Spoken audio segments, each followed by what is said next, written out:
예수 그리스도의 계시라. 이는 하나님이 그에게 주사 반드시 속히 일어날 일들을 그 종들에게 보이시려고 그의 천사를 그 종 요한에게 보내어 알게 하신 것이라. 요한은 하나님의 말씀과 예수 그리스도의 증거 곧 자기가 본 것을 다 증언하였느니라. 이 예언의 말씀을 읽는 자와 듣는 자와 그 가운데에 기록한 것을 지키는 자는 복이 있나니 때가 가까움이라. 아멘. 오늘은 하나님의 계시에 대해서 말씀을 드리겠습니다. 이 종교라고 하는 것은 세 가지가 있어야 됩니다. 첫째는 계시, 그 다음에 경전, 그 다음에 구원, 이 세 가지가 있어야 종교가 되는 겁니다. 그러므로 참된 종교는 우리 기독교밖에 없죠. 우리 하나님이 계시하시고 그 다음에 성경을 경전으로 주셨고 그 다음에 우리는 구원받아 천국 가잖아요. 근데 다른 종교는 그런 거 없어요. 예를 들어서 불교 같은 데는 경전은 있어요. 불경 있잖아요. 불경. 그러나 그들은 계시도 없고 구원도 없어요. 그러니까 참 종교라고 할 수 없고 계시와 경전과 구원이 있는 우리 기독교만이 참 종교라고 할 수가 있습니다. 이 계시란 말은 헬라어로 아포칼리시스 그러는데 그것은 감추었던 것을 열어서 보여준다 하는 뜻이에요.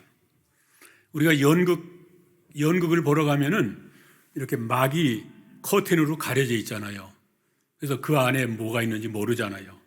그래서 이제 궁금하고 답답한데 시간이 돼서 이제 커튼이 쫙 올라가면은 그 안에 모든 그 시설물들 장치한 것을 다 볼 수 있죠. 그와 같이 계시는 그와 같은 거예요.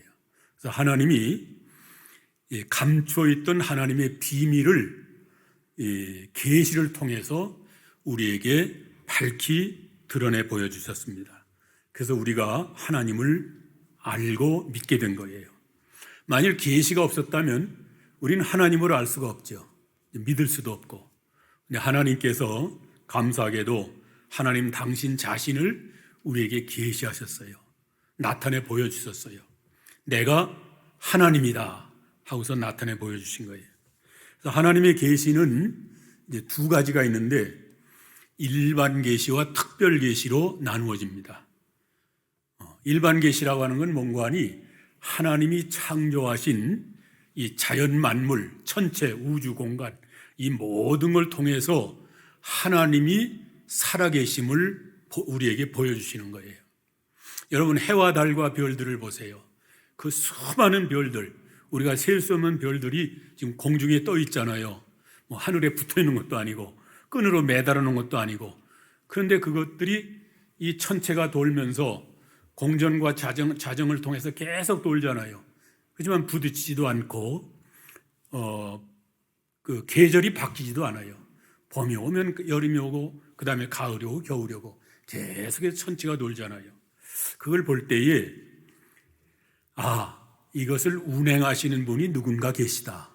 하나님이 계시구나 하는 걸 우리에게 알려주신 거예요. 일본의 어떤 목사님이 그 교인들이 하도 안 오니까 광고를 했어요. 다음 주일 날은 여러분들 이웃 사람들 많이 데리고 오세요. 제가 이 성경책을 천장까지 높이 한번 띄워보겠습니다. 그렇게 사람들한테 광고해서 많이 좀 데리고 오세요 그랬어요. 그래서 교인들이 그 동네 사람들에게 다음 주일 말이야 우리 목사님이 이 성경책을 공중에 띄운데 한번 우리 가보자고 그래서 많은 사람들이 모였어요. 그 다음 주일날. 근데 그 일본 목사님이 성경을 가지고 붕 던져버렸어요. 그런데 뜨지 않고 뚝 떨어졌단 말이에요. 그거 이상하다. 왜 안 뜨지? 그래서 또 던졌어요. 뚝 떨어지는 거예요. 또 던졌어요. 또 3번 그러니까 거기 모인 사람들이 깔깔대고 웃으면서 이거 쓸데없는 짓 그만하세요. 누가 그랬어요. 그러니까 이 목사님이 여러분 제가 이 성경책을 공중에 띄운다는 것을 보러 이렇게 오셨잖아요. 그런데 하나님은 해와 달과 별을 저렇게 공중에 다 띄워놓으셨는데 왜 그 하나님은 믿지 못합니까? 그렇게 설교했다고 하는 말이 있어요. 또 이 자연 만물을 보세요. 꽃이 피고 새들이 나르고 또 열매가 맺히고 다 그러잖아요. 그 새도 봄 되면 알을 낳잖아요. 그래서 이제 여름에 새가 부화되면은 이제 땅바닥에서 벌레를 잡아서 에미새가 먹이고, 그래서 이 새가 자라서 가을 되면은 찬바람이 나기 전에 이제 큰 새가 되는 거예요. 그래서 겨울을 날 수 있어요. 만일 새가 밀어내 가지고 봄이나 가을이나 날씨가 비슷하니까 가을에 알을 낳았다고 해봅시다. 그러면 가을에 부화하면은 날이 추워서 벌레들이 하나도 없잖아요. 그럼 결국은 굶어 죽는 거예요. 크기도 전에 겨울이 닥치면 얼어 죽잖아요. 그래서 이 말 못하는 짐승이지만 다 그 때를 따라서 그렇게 하는 것도 역시 누군가가 계셔서 섭리하시는 것이 아닌가. 그분이 바로 하나님이다 하는 걸 보여주신 거예요. 곡식들을 보세요. 이렇게 우리가 열매를, 사과나 복숭아나 이렇게 열매를 맺히려면 그냥 마침 맺히는 것이 아니고 암꽃과 숫꽃이 서로 꽃가루가 이렇게 닿아가지고 수정이 돼야 돼요. 그걸 누가 하는 거니? 벌과 나비가 하는 거예요. 왜냐하면 꽃 속에 단물이 있거든요. 단물 먹기 위해서 벌과 나비가 꽃 속을 들락날락 하다 보니까 숫꽃의 꽃가루가 발에 묻혀져 가지고 암꽃에 들어가서 암꽃가루에 묻는 거예요. 그게 수정이 돼서 열매가 맺는 거예요. 그거 참 신기하죠. 그러니까 벌나비도 다 필요한 거예요. 그런데 그런 큰 꽃들은 단물이 있으니까 벌나비가 다 수정시키지만 여러분 밀이나 벌이나 벼 같은 거 이런 작은 꽃들은 어떻게 할까요? 그건 단물도 없고 꽃이 작아서 뭐 벌나비가 수정도 못하고 그건 어떻게 결실할까요? 그거는 꽃이 필 때에 하나님이 살랑살랑 바람을 불게 해서 이 꽃과 꽃이 부딪히게 해주는 거예요. 그래서 결실을 맺는 거예요. 바람 불지 않는 곳에 심겨진 그 보리는 부딪히질 못하니까 결실을 못해요. 그래서 깐부기가 되는 거예요. 여러분 시골에 계신 분들은 깐부기라는 덜 아는데 이 보리가 다른 건 다 열매가 맺었는데 이거는 까맣게 썩어 있어요. 그걸 깐부기라고 그래요. 그건 왜 그런 거 하니? 바람 불지 않는 곳에 있기 때문에 그래요. 바람이 살랑살랑 불어서 부딪혀가지고 열매를 맺게 하는 거예요. 하나님이 그렇게 모든 걸 다 섭리하시는 거예요. 그것을 일반 계시라 그래요. 제너럴 리벌레이션, 일반 계시라. 그 다음에 우리가 그러니까 공중에 뭐 있는 천체나 우주 만물이나 만물을 보고서 하나님이 계시구나 하는 것을 우리가 알 수 있죠. 그런데 시각장애자는 어떨까요? 시각장애자 아무것도 못 보잖아요. 시각장애자는 안 보이잖아요. 제 친구 중에도 시각장애자 한 분 있는데 박 목사 구름이 어떻게 생겼어? 그게 내가 설명을 잘 못해요. 안개같이 생겼어. 안개는 또 어떻게 생겼어? 설명할 길이 없는 거예요. 구름이 어떻게 생겼네? 저 산은 얼마나 높아? 그렇게 아무것도 안 보이는 거예요. 그런 시각장애자는 어떻게 또 하나님은 계신 걸 알까요? 그건 인간의 양심 속에 하나님을 알 만한 지식을 넣어줬어요. 하나님이 우리의 양심 속에. 그래서 하나님에 대해서 한번 들어보지 않아도 하나님이 계시구나 하는 것을 우리가 알 수 있는 거예요. 그게 일반 계시예요. 그래서 그걸 자연 계시라고도 해요. 그러니까 오지에서 산속 오지에서 태어나가지고 평생을 거기서 살다가 죽어서 지옥에 갔어요. 예수 안 믿었으니까. 그럼 이 사람이 얼마나 억울해요? 하나님, 저는 억울합니다. 저는 사람이 살지 않는 오지에서 태어나서 거긴 동네도 많지 않고 그래서 교회도 없었고 예수 믿는 사람도 없었고 저는 하나님에 대해서 예수님에 대해서 한 번도 들어본 적이 없습니다. 그래서 만일 들었더라면 저도 예수님 믿었을 텐데 저는 들어보지 못해서 못 믿었습니다. 그렇게 핑계를 못 대는 거예요. 왜? 인간의 양심 속에 하나님이 계시다는 것을 이미 넣어주셨기 때문에. 그게 로마서 1장 19절이에요.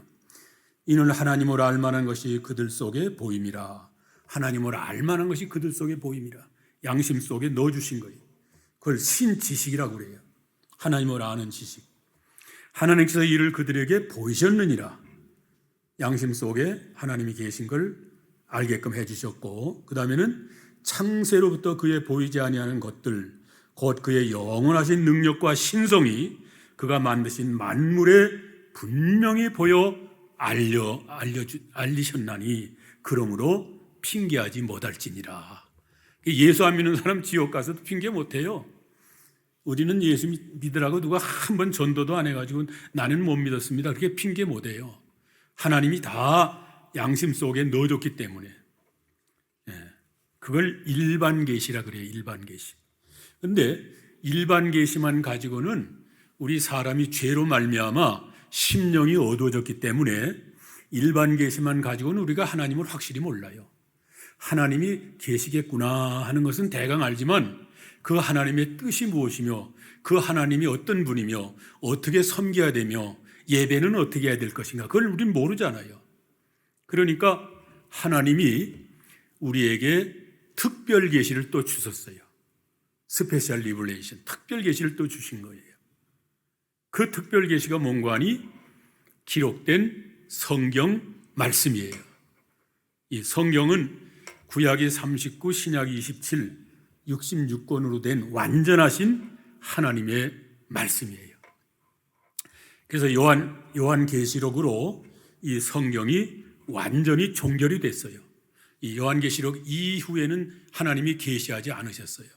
요한계시록 끝난 거예요. 계시는 종결됐어요. 특별 계시는. 그래서 이 성경 말씀에 더해도 안 돼요. 이제는 한마디도 더해도 안 돼요. 또 성경 말씀에 한마디도 빼도 안 돼요. 요한계시록 22장 18절 19절에 보면은 이 말씀을 빼는 자는 천국과 그 생명나무에 참여함을 빼리라고 그래요. 참여하지 못하리라고 그랬어요. 이 말씀에 더하는 자는 성경에 기록된 모든 재앙들을 더 받는다고 그랬어요. 그러니까 우리는 이 성경이 완전하기 때문에 이 성경을 더하거나 덜할 수 없습니다. 천주교에서는 성경 외에 그 가경, 위경 이렇게 가지고 15권을 더했어요. 그건 잘못된 거지요. 우린 그걸 인정 안 해요. 66권만 완전하신 하나님의 말씀이에요. 이단자들은 자기들의 이단 사상을 주장을 하려니까 성경만 가지고는 안 되잖아요. 그러니까 성경 외에 더 보탰어요. 그래서 통일교 같은 데는 원리가학론이라는 걸 써가지고 자기들이 만든 책이 또 따로 있어요. 또 여호와 증인 같은 데는 파수대, 깨어라, 하나님은 참되시다 할지어다, 이런 책들을 만들어가지고 또 자기들이 그걸 신봉하고 있는 거예요. 그러니까 하나님이 더하면 재앙들을 더하시리라고 그랬어요. 그래서 성경은 완결됐습니다. 이 요한계시록으로. 오늘날 무슨 꿈을 꾸고 무슨 뭘 받았다 들었다 계시 받았다, 그거 잘못된 거예요. 성경이 완결됐기 때문에. 그래서 에베소 3장 5절로 6절에 보면 이런 말씀이 있어요. 이제 그의 거룩한 사도들과 선지자들에게 성령으로 나타내신 것 같이, 이 구약 성경은 선지자들에게, 신약 성경은 사도들에게 성령으로 감동해서 기록하게 하셨잖아요. 근데 그렇게 안 하시겠다는 거예요. 이제는 그렇게 안 하시겠다. 옛날에 선지자나 사도들에게 성령으로 감동해서 말씀을 기록하게 하신 것처럼 이제는 그렇게 안 한다고 그랬어요. 하나님이 분명히 말씀하셨어요. 다른 세대에서는 사람의 아들들에게 알리지 아니하셨으니. 네, 그랬죠? 그 이유는 이방인들이 이미 주신 이 말씀으로 말미암아 얼마든지 구원받고 천국 백성 될 수 있기 때문에 이 이상은 주시지 않는다 그랬어요. 그래서 오늘날 뭘 받았다 들었다 하는 거, 그거 다 잘못된 거예요. 우리는 이 구약 39권, 신약 27권, 66권만 완전하신 하나님의 말씀으로 받고 이 말씀대로 살아야 됩니다. 첫째로 이 계시는 반드시 속히 이루어질 거라 그랬어요. 1절에 봅니다. 예수 그리스도의 계시라. 이는 하나님이 그에게 주사 반드시 속히 일어날 일들을 그 종들에게 보이시려고 그의 천사를 그 종 요한에게 보내어 알게 하신 것이라. 반드시 속히 될 일들이라고 그랬어요. 이 요한계시록은 먼 훗날 되어질 무슨 그런 얘기가 아니에요. 이미 이루어졌고 지금도 이루어져 가고 있고 또 장차 이루어질 사건들이에요. 그래서 우리가 요한계시록을 잘 알면 말세를 지혜롭게 사는 성도가 되는 거예요. 모든 원리를 알 수 있어요. 계시록 말씀을 잘 깨달으면 이 시대를 분별할 수 있어요. 아, 시대가 어느 시대구나. 아, 그래서 하나님이 이렇게 역사하시는구나. 왜 코로나가 왔지? 왜 팬데믹이 왔지? 아, 이제 깨닫게 하시려고 하나님이 그러시는구나. 그런 걸 알 수 있는 거예요. 더 하나님을 의지하게 하시려고 그러는구나. 그걸 알 수 있는 거예요. 그 다음에 이 계시는, 하나님의 계시는 그렇게 막 직통계시로 그냥 이렇게 아무에게나 막 오는 게 아니고 반드시 순서와 절차를 따라서 질서 있게 주십니다. 그게 1절이에요. 1절 다시 봅니다. 예수 그리스도의 계시라. 이는 하나님이 그에게 주사. 예수님의 계시를 누가 줬어요? 하나님이 예수님에게 준 거예요. 이는 하나님이 그에게 주사 반드시 속히 일어날 일들을 그 종들에게, 우리 모든 성도들에게 알게 하시려고 천사를 통해서 사도 요한에게 증거한 말씀이라 그랬어요. 그러니까 하나님이 예수님께 주시고 예수님은 천사들을 통해서 사도 요한에게 주시고 사도 요한은 이 말씀을 오늘 우리들에게 증거하게 하신 거예요. 그렇게 이렇게 순서와 질서와 절차를 따라서 하나님의 말씀은 오게 돼 있어요. 그런 거지 무슨 직통계시로 막 오는 거 아니에요. 그래서 신앙은 반드시 배워서 하는 겁니다. 신앙생활은 배워서, 스승이 있어서 배워서 하는 거예요. 목사님은 누가에게 배워서 그렇게 성경을 잘 아십니까? 예, 저는 아무개 목사님에게 배웠습니다. 그게 있어야 돼요. 그게 있어야지. 내가 기도하는 가운데 깨달았어요 하면 그건 위험한 거예요. 반드시 그 스승이 있어서 배우고 또 가르치고 그런 순서와 절차에 따라서 복음이 전수돼 나가는 거예요. 예수님도 12제자를 가르쳤잖아요. 예수님이 12제자에게 가르쳤고 12제자 중에서 제일 마지막까지 예수님의 교훈을 간직한 분이 누군 줄 아세요? 12제자 중에 누구예요? 예수님 12제자 중에 맨 마지막까지 다른 제자 다 죽은 후에 이분만 안 죽고 혼자 남아서 그 진리를 사수한 사람이 누구예요? 사도 요한이죠. 요한계시록을 기록한 사도 요한이에요. 사도 요한은 아마 제 생각인데 아마 한 20살쯤 됐을 때 예수님 제자가 된 것 같아요. 그때가 주 30년이잖아요. 근데 사도 요한이 언제까지 살았는 거 아니? 주 100년까지 살았어요. 그러니까 한 70년 이상 살았죠. 주 30년에 제자로 부름받아가지고 주 100년까지 살았으니까 한 70년을 더 산 거예요. 그러니까 예를 들어서 20살에 부름받았다면 지금 요한의 나이가 90살이죠. 70년을 더 살았으니까. 그래서 요한이 제일 오래 살았어요. 그러니까 예수님의 그 복음 진리를 구전에 의하면 요한이 98세라고 그런 말이 있어요.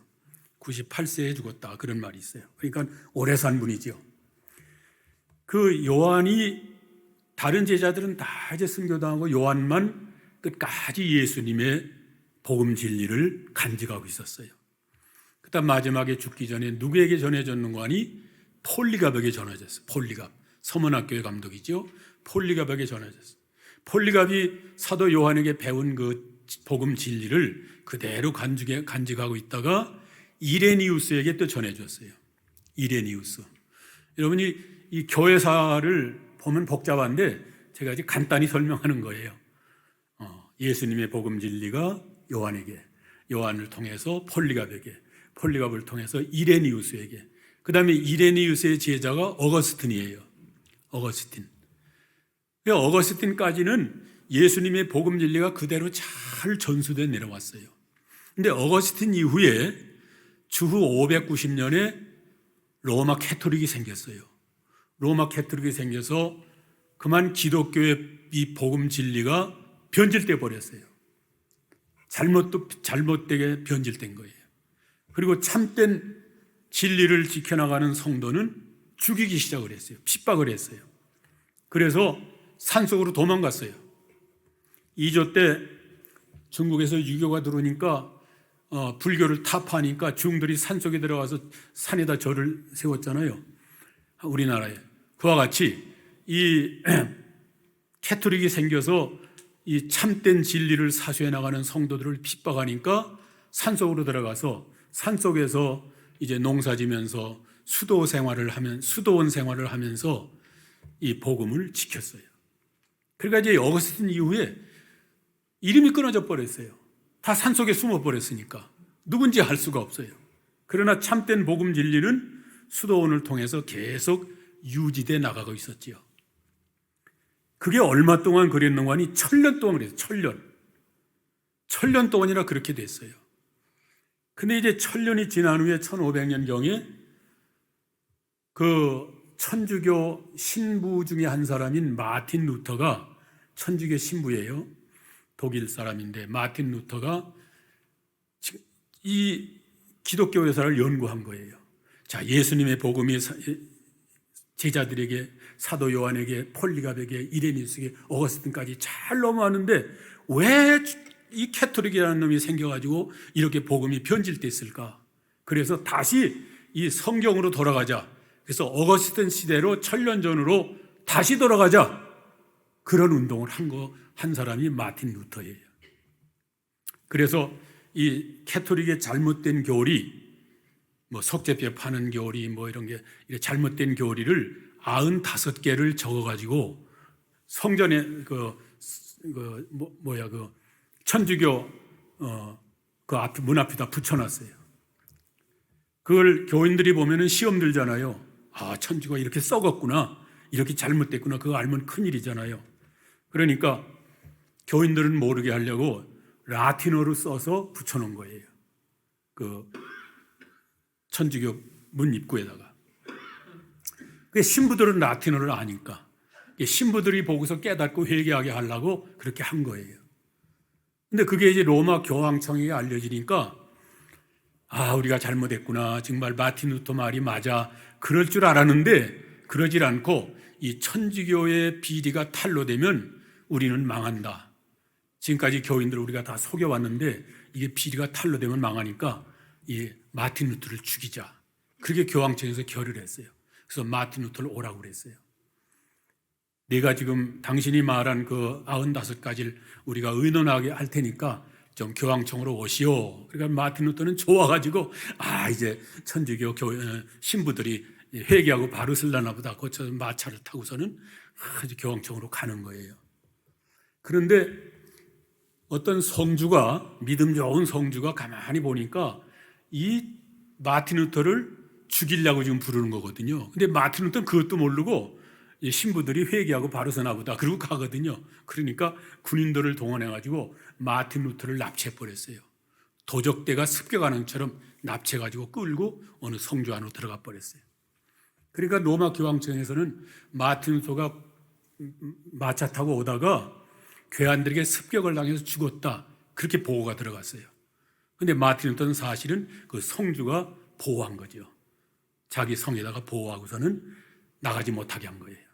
그때 이제 마틴 루터가 거기서 한 일이 뭔가 하니 성경을 라틴어로 되어 있는 성경을 독일어로 번역을 했어요. 그래서 교인들이 다 보고 깨닫게 하신 거예요. 그게 마틴 루터의 종교 개혁입니다.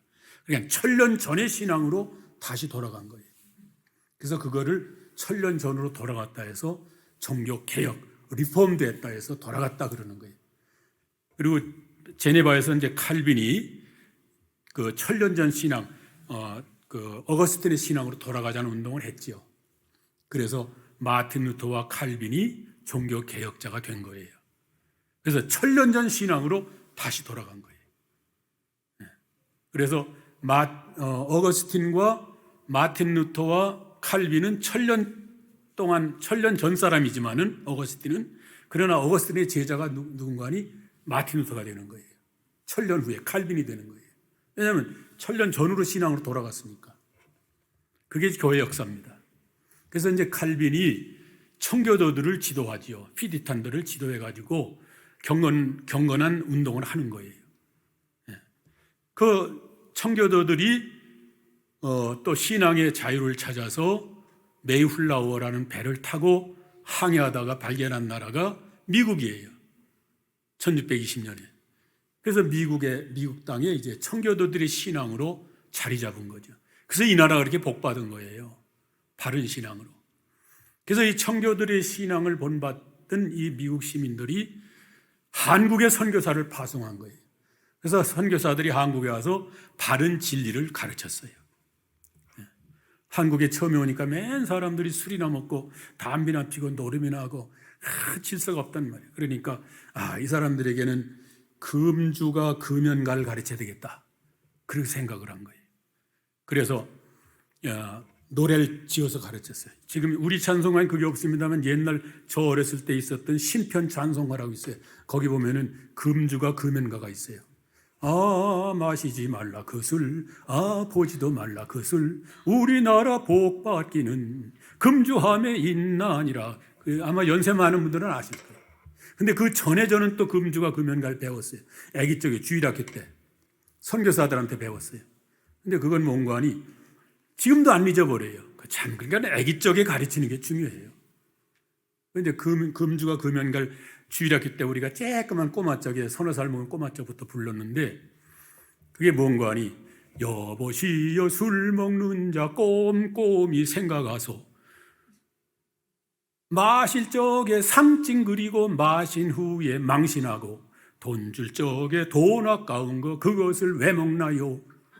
여보시여 담배 피는 자 꼼꼼히 생각하소 맛없는 것을 돈 주고 사서 정신없이 뻑뻑하니 세상 천지 정신병자 그대가 아닌가요? 여러분 모르시죠? 모르실 거예요. 나는 선교사들한테 어렸을 때 배운 거예요. 그렇게 선교사들이 바른 신앙을 우리나라에게 전해줬어요. 그분들에게 배운 분이 이제 주기철 목사님, 손양원 목사님 이런 분들이죠. 순교적 신앙을 가지고 복음을 지킨 거예요.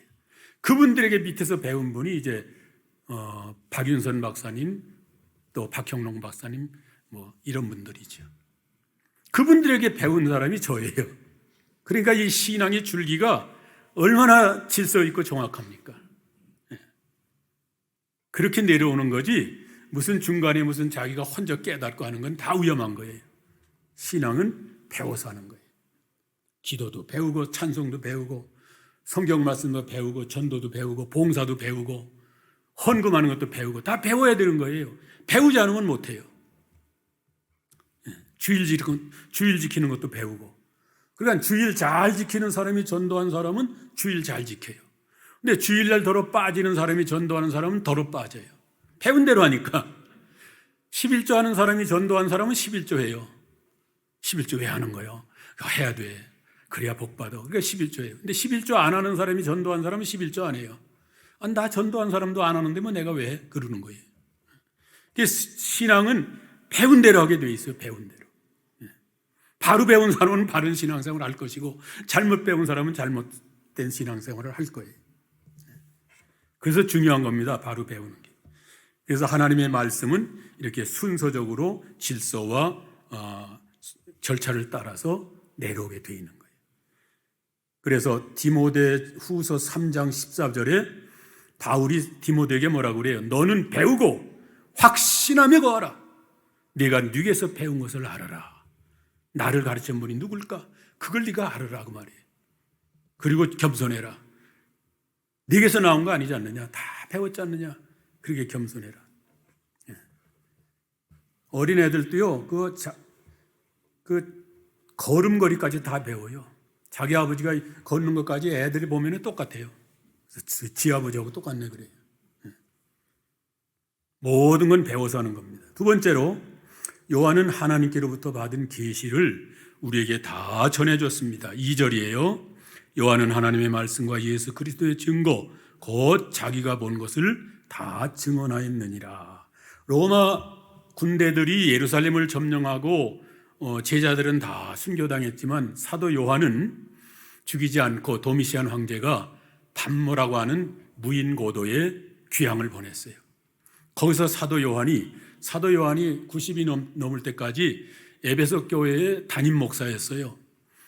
주일날이면 이제 장로님들이 이렇게 양쪽 팔을 이렇게 받쳐서 강단에 이렇게 올려놓으면은 노인네가 서가지고 여러분 서로 사랑하시오. 그게 설교예요.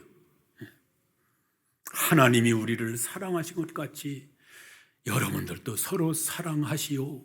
그게 사도 요한의 설교였어요. 근데 밤모섬에 귀양 가니까 얼마나 외로워요, 노인이. 근데 주일날이 됐어요. 밤모섬에 귀양 가서 첫 주일이 된 거예요. 그러니까 내가 오늘 또 이렇게 교회 강단에서 복음을 전할 텐데 나는 여기서 죽겠구나. 그래서 혼자 바위 틈에 엎드려서 하나님 앞에 기도했어요. 그때 주님이 나타나신 거예요. 나타나서 요한아 그러면서 요한의 어깨를 어루만지면서 주신 말씀이 요한계시록이에요. 그 10절에 보면 요한계시록 1장 10절에 주의 날에 내가 성령에 감동되어 내 뒤에서 나오는 나파소리 같은 큰 음성을 들었다고 그랬잖아요. 그게 주일날이 그게 중요한 거예요. 우리가 평일에 성경 보고 기도하고 은혜 많이 받을 수 있지만 주일날 교회에 나와서 받는 은혜가 더 큰 거예요. 그래서 주일을 잘 지켜야 되는 것입니다. 세 번째로 계시의 목적은 우리의 신앙을 굳게 하며 복을 주시기 위함입니다. 3절이에요. 이 예언의 말씀을 읽는 자와 듣는 자와 그 가운데 기록한 것을 지키는 자가 복이 있나니 때가 가까움이라 그랬어요. 이 말씀을 읽는 자가 복이 있어요. 우리는 성경을 날마다 읽으세요. 지난번에 제가 왔을 때도 말씀드렸지만은 하루에 60페이지만 읽으세요. 그러면 한 달에 신구약 성경 한 번 읽을 수 있어요. 매일 60페이지. 처음엔 힘들어요. 아이고 60페이지를 어떻게 읽어요. 근데 읽다 보면은요 60페이지 잠깐 읽어요. 신구약 성경이 다 해서 1800페이지거든요. 그러니까 3, 68 하루에 60페이지만 읽으면 한 달에 한 번씩 읽는 거예요. 그래서 성경을 부지런히 읽으세요. 읽는 자가 복이 있다고 그랬으니까 뜻을 몰라도 그냥 읽어 놓으세요. 그 다음에 듣는 자와 그 가운데 기록한 것을 지키는 자들이 복이 있나니 때가 가까움이라. 이 예언의 말씀, 요한계시록을 예언의 말씀이라고 한 것은 요한계시록을 가리키는 것도 하지만 성경 전체를 가리키는 거예요. 그래서 디모데 후서 3장 16절에 모든 성경은 하나님의 감동으로 된 것으로 교훈과 책망과 바르게 함과 의로 교육하기에 유익하니 이는 하나님의 사람으로 온전하게 하며 모든 선한 일을 행할 능력을 갖추게 하려 함이라 그랬어요. 이 성경 말씀은 위로의 말씀, 사랑의 말씀뿐만 있는 게 아니고 교훈과 책망과 바르게 하는 말씀이에요. 그래서 우리가 성경을 보면서 교훈을 받아야 돼요. 내가 이 말씀대로 살지를 못했구나. 그리고 회개하셔야 돼요. 그 다음에 내가 이제 이 말씀대로 살아야지. 이게 결심하는 거예요. 이게 날마다 성경 보면서 회개도 하고 결심하고. 그게 하나님과 동행이에요. 하나님과 동행이 뭐예요? 그게 하나님과 동행이에요. 하나님이 어디 가시니까 따라가는 건 동행이 아니고 하나님이 가시긴 어딜 가세요? 내 마음속에 계신데 하나님의 말씀을 늘 봉독하고 순종하고 그 말씀대로 살기로 힘쓰고 그게 하나님과의 동행이에요. 그래서 에녹이 하나님과 동행하더니 하나님이 그를 산채로 데려가셨더라 그랬잖아요. 하나님의 말씀을 마음속에 늘 간직하고 그 말씀대로 산 거예요. 그게 하나님과 동행이에요. 하나님과 동행하는 저와 여러분들 되시기를 주의 이름으로 축원합니다. 그 다음에 요한계시록을 주신 목적은 환난 중에 있는 교회와 성도들을 위로하고 격려하며 예수님의 재림과 더불어 도래할 천년 왕국과 천국의 모습을 보여주는 말씀이 요한계시록이에요. 그래서 천국을 바라보고 환난 중에도 소망 가운데 즐거워하며 믿음을 잘 지키다가 주님을 영접하라고 주신 말씀이 이 말씀이에요. 우리는 마음속에 늘 하나님의 말씀을 간직하고 말씀과 늘 동행함으로 모든 일들이 주 안에서 형통하는 그런 저와 여러분들 되시기를 주님의 이름으로 축원합니다. 기도하겠습니다.